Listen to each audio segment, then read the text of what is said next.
Hey, I'm Chad Hasty, host of the Chad Hasty Show, which airs weekday mornings 8:30 to 11 a.m. Central Time on NewsTalk, 95.1 FM and 790 AM KFYO. Well, on Thursday, it's the James Comey Show.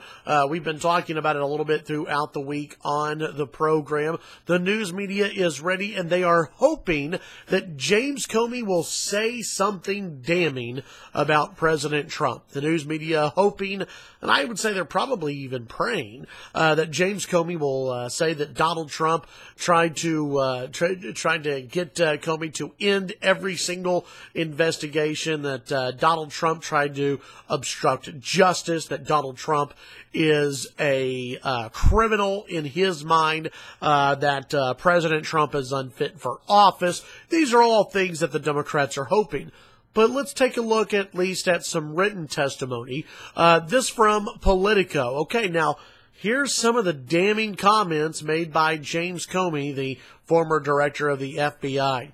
Fired FBI Director James Comey claims that President Trump asked him in late March to, quote, lift the cloud put over his administration by the ongoing investigation into his campaign's alleged ties into Russia. In a written statement submitted in advance of Comey's expected testimony on Thursday, the ex-FBI chief said Trump called him on March 30th to complain that the probe was hindering the White House's work. Quote, he described the Russia investigation as a cloud that was impairing his ability to act on behalf of the country, Comey's statement says. He asked what we could do to, quote, lift the cloud.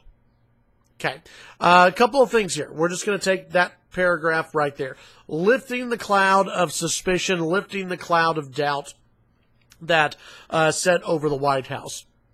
To me, that's perfectly fine. I have no problem with President Trump asking, what can we do to lift the cloud of suspicion? The Democrats, the media, all of these people are using Russia and this narrative that has been out that the Trump campaign colluded with the Russians to get Donald Trump into the White House. This idea that the Russians hacked the election. All of this has clouded and hindered the ability of the White House and of the president to do his job. Democrats keep seizing on this. Liberals keep having this resistance summer. This, we resist the president of the United States because of Russia. Now, I believe that's all just an excuse. They'd be doing this no matter what.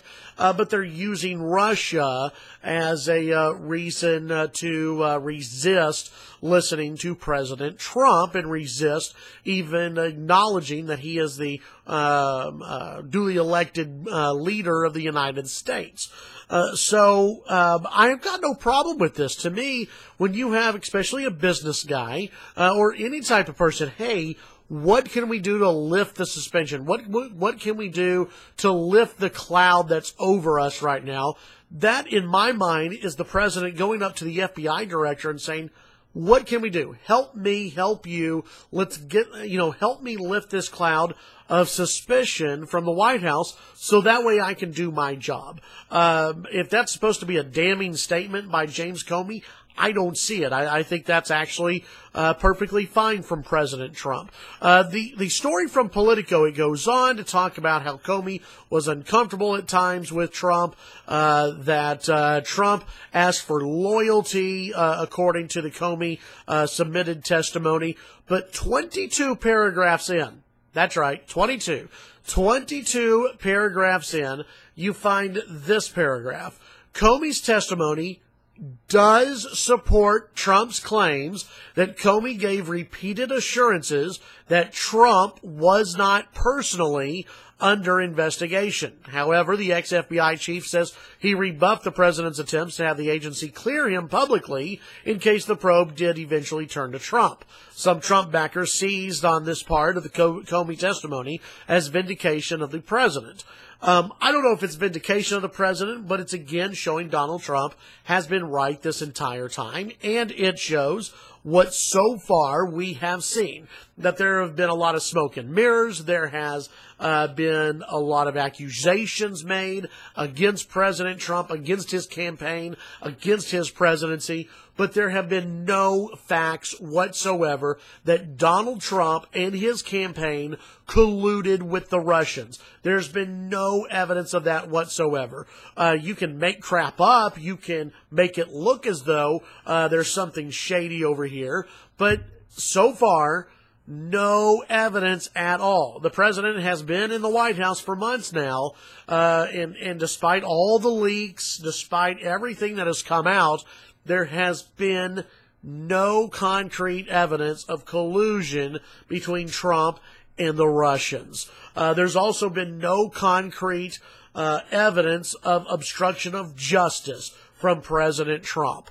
Listen, Comey's going to have this big testimony on Thursday. I know the networks are going to be going wall to wall with this. They're going to be showing this.